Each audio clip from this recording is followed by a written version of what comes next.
Thank you for joining us today. I am joined by Tom Chapman. We're going to be speaking about eyelids being gross and peak pro on the OI show.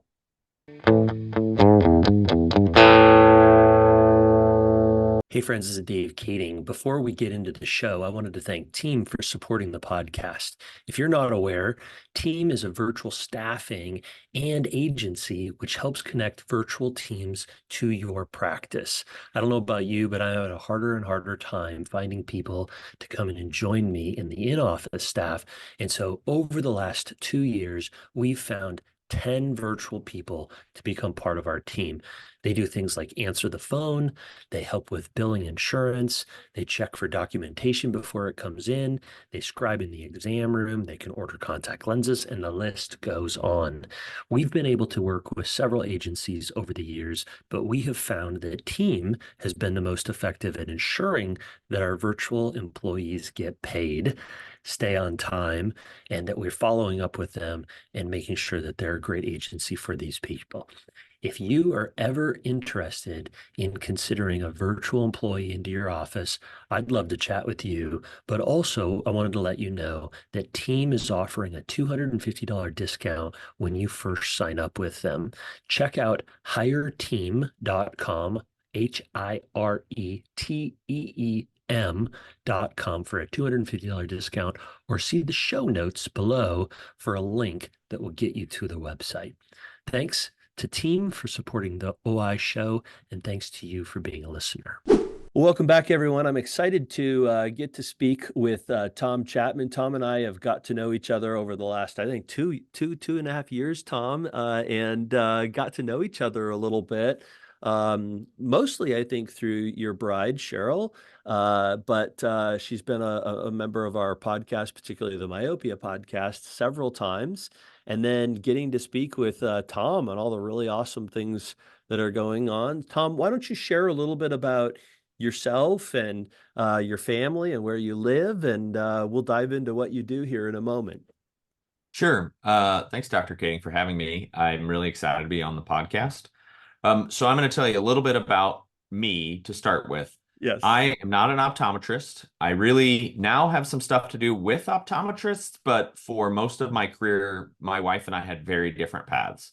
So the way this kind of wrapped in, so my wife is Cheryl Chapman. She practices in Gretna, Nebraska. We live in Omaha, Nebraska. She she and another colleague, Dr. Chris Wolf, came to talk to me about 5, 6 years ago now and just said, hey, you've started a bunch of companies, which I have. I've started a bunch of software companies. I've probably worked with 1,000 startups at this point. A high Oh, percentage of those are high growth startups, so companies that are selling all over the country or world, as opposed to Main Street businesses, which are also great. I've worked with a lot of clinics as a consultant before I did this, but that was part of a broader consulting network, et cetera. So I have some expertise in both business, entrepreneurship, startup, et cetera. But the actual inquiry was essentially, hey, we think people don't clean their lids. Can you help us figure out how people can clean their lids more? And it was like, okay, well, that's not, it's not my bailiwick. But what I do when I start a company is we start with market research. So we started by going to talk to experts. So we probably interviewed, between 40 and 50 doctors and just said, tell us about why people don't clean their lids. Tell us.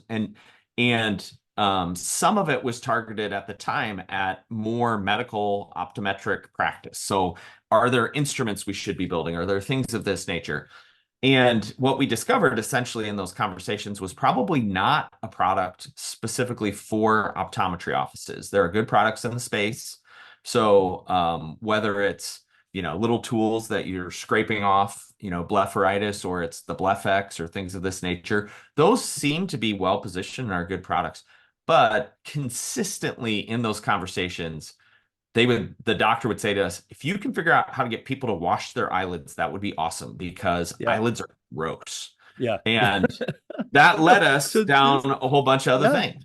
this is really interesting because as you as a listener are out there, if you're a practitioner seeing patients, you ask the question is, is that in-office cleaning that we have historically done with our BluffX or, something, is that suitable to maintain a patient, or is it the sort of thing where they would need to come in every 3 months? And it's probably, if we were realistic, never once have I ever gone to clean the lids on a patient and then brought them back and said, "Oh, actually, you don't need it again," right? It's always gross and there's always nasty stuff on there. And if only we could take a picture of every single patient's eyelids and show it to them, they would just be like, "Oh, that's gross," right?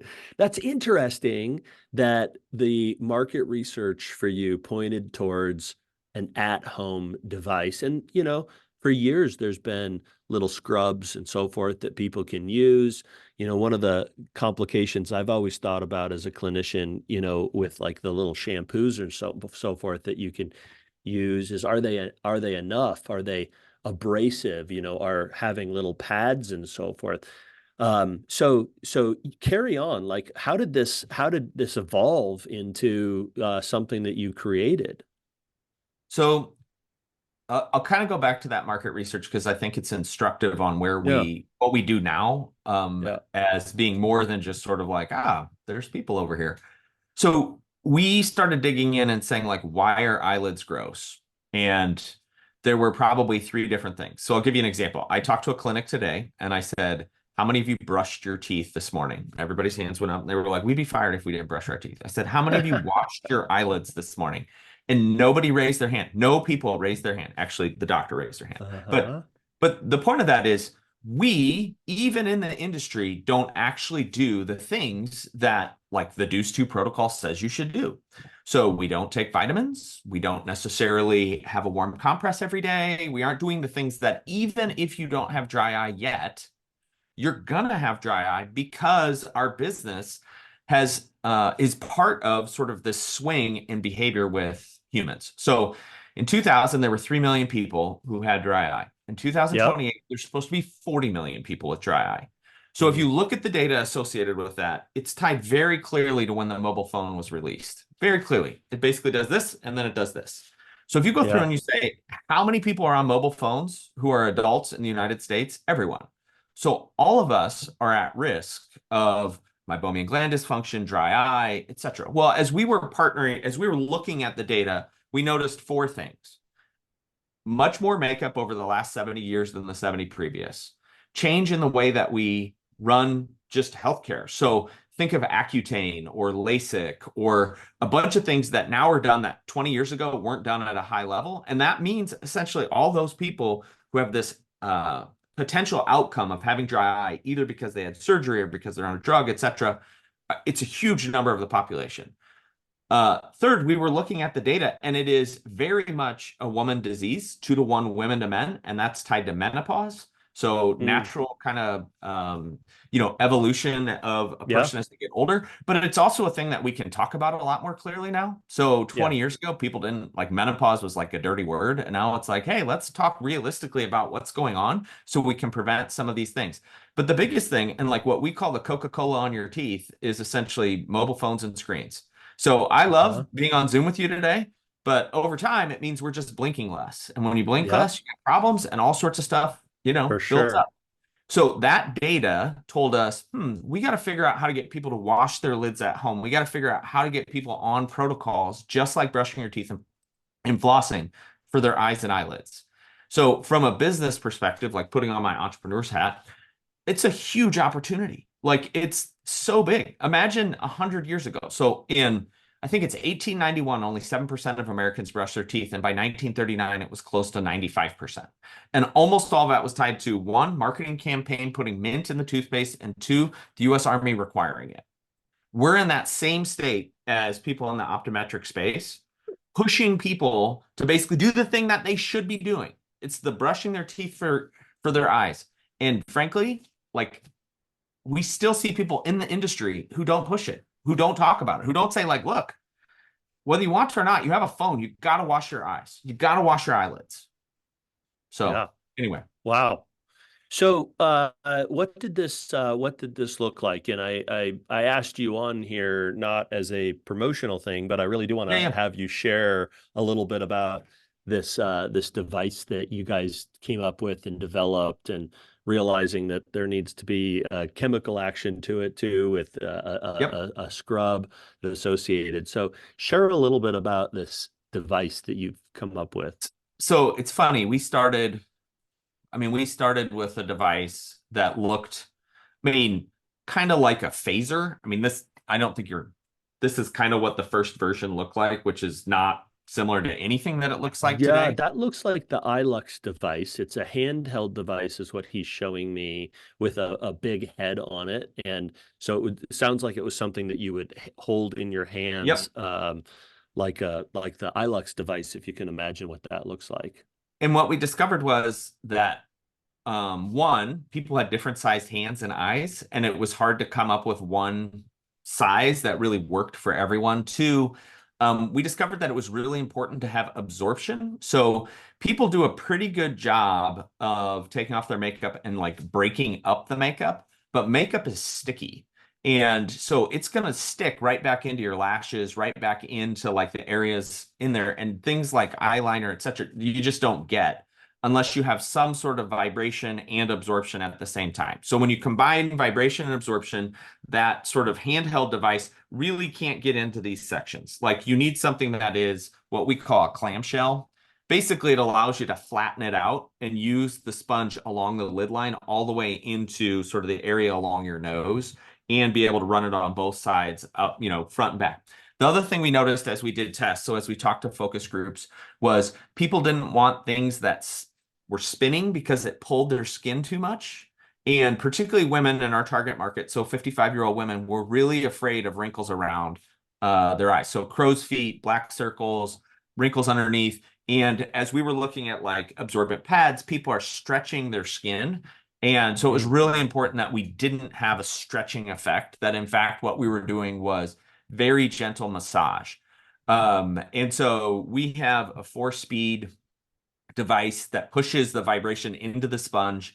The sponge goes in dry, gets wet, and then you put on your cleanser of choice. We would recommend a foaming cleanser, but if you have false eyelashes, for example, like hydrogel from Pure and Clean is a really good product. It doesn't foam, but it sits on the sponge pretty well. We have a Mhm. tea tree oil cleanser that we've built. We have people that use okra oil, so use Zocular. So, in terms of what we're trying to do, step one, get people to wash their lids every day. Step two, here's a variety of products that can help. We think of the Peak Wava as the electric toothbrush.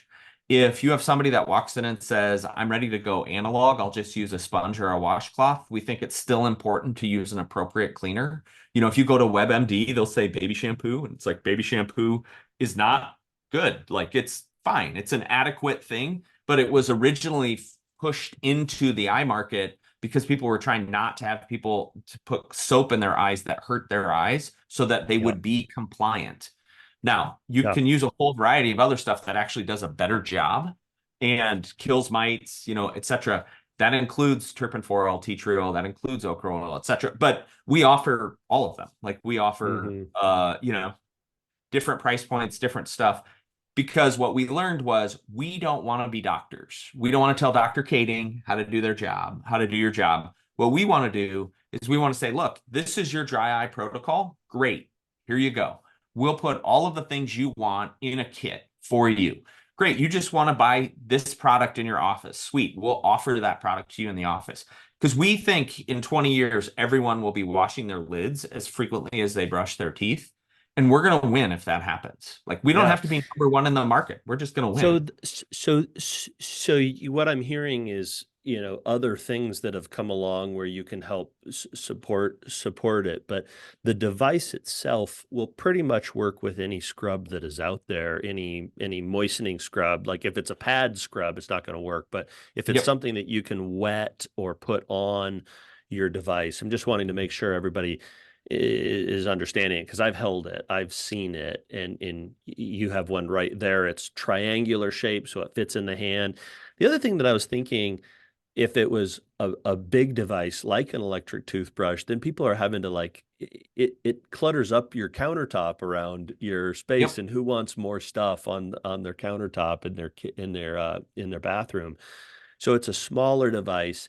And then there are these sponge-like disposable pads that you put on the surface of it. And then if you didn't wet it at all, it would just be this dry sponge with this device that you said vibrates with four different settings. So like four different intensities. Is that kind of how you would describe the Yeah. intensities?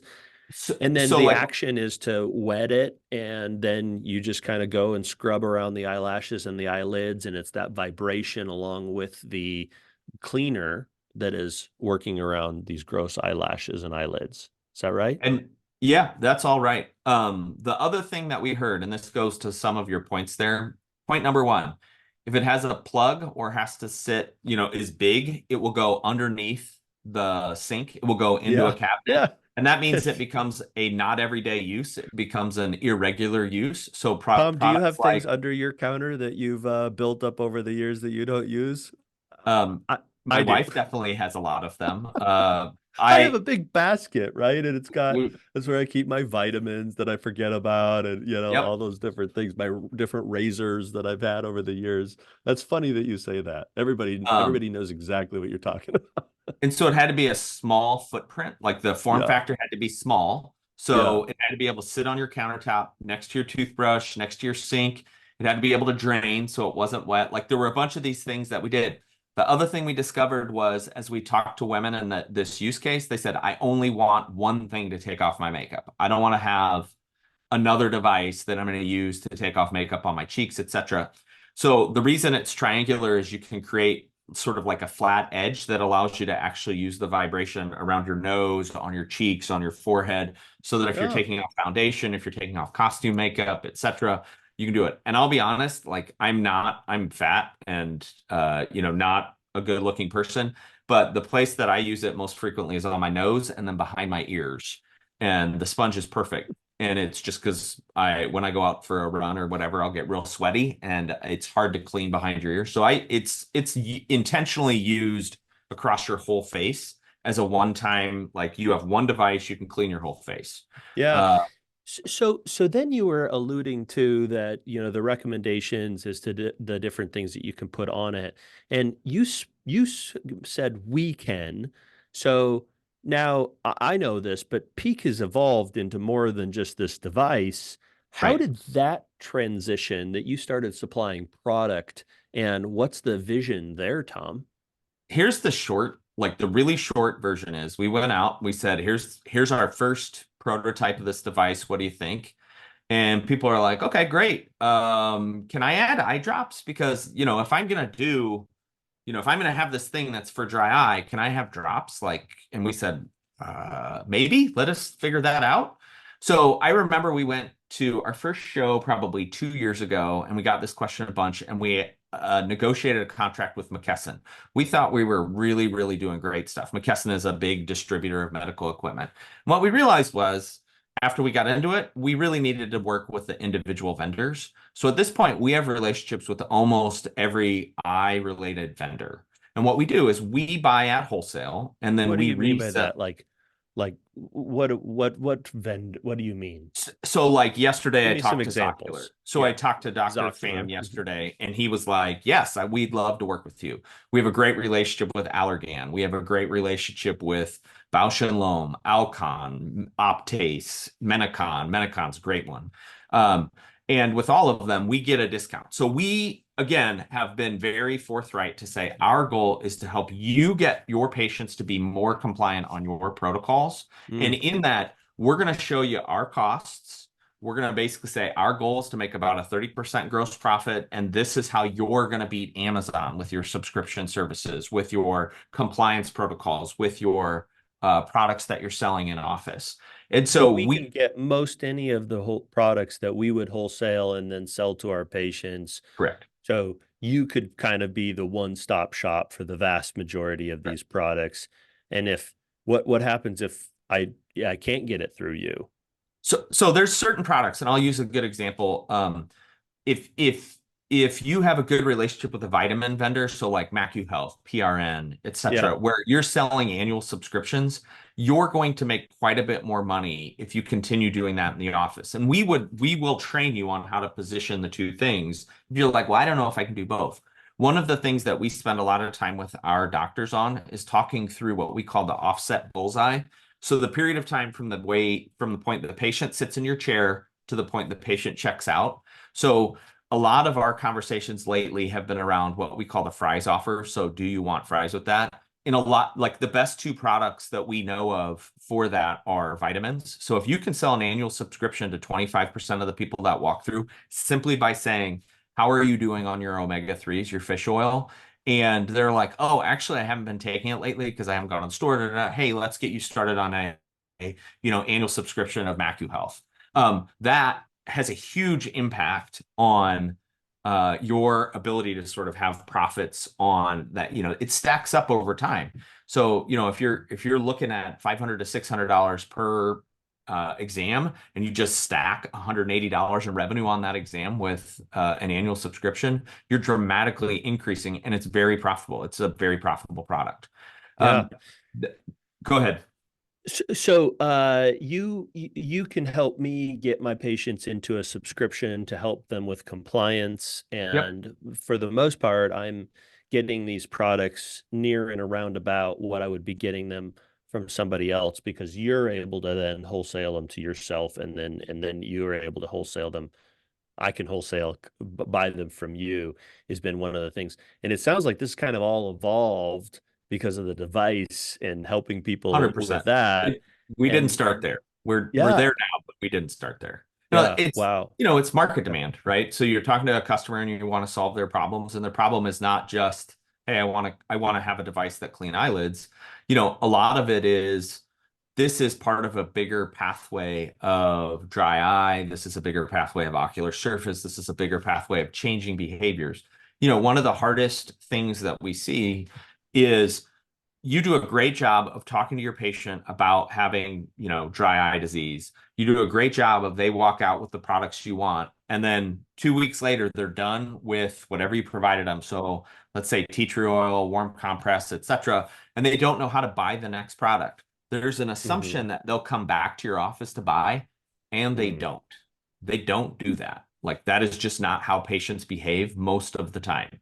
So compliance, 12-month compliance on a dry eye protocol, we suspect is somewhere in the neighborhood of 3 to 6% of patients.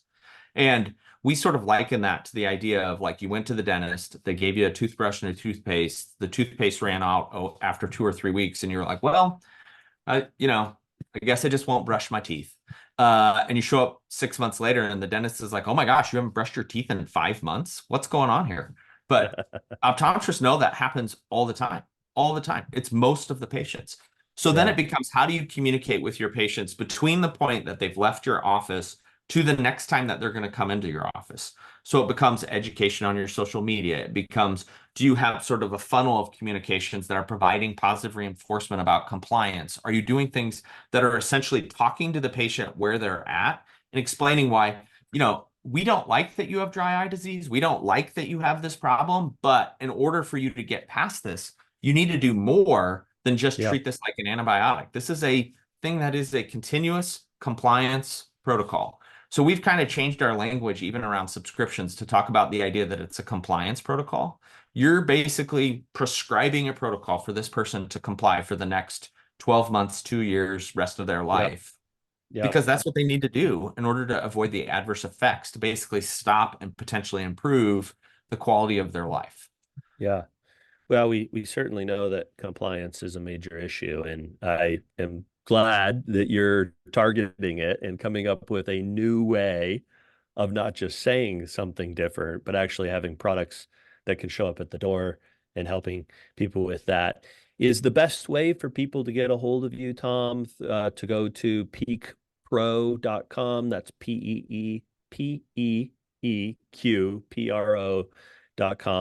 Yes. I just looked at your website. Everything's there for people to kind of get connected. But anything else that you would like people to do to get a hold of you, or is that the best way? The best way to get a hold of me is probably email Okay. tchapman at peakpro.com. T Chapman But at peakpro.com. yeah, tchapman at peakpro.com. But if you said, how can you buy products? How can you look at what we're doing? Peakpro.com is great.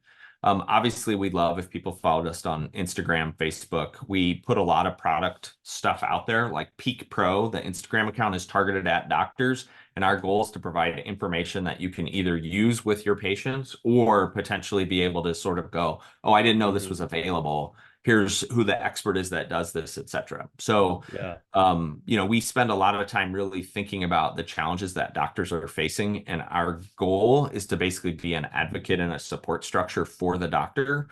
So even if we're not doing something today, we'll look to fix that. To your point earlier, my wife is a myopia management person. We have a myopia management box, partly because my wife sort of banged us over the head and said, you need to do this, but also because as we were talking to people, they were like, can you help me with compliance in that first 30 days of a teenager? And we're like, great, this is right down the road of what we've already been thinking about. The compliance for somebody on myopia management is way different than dry eye.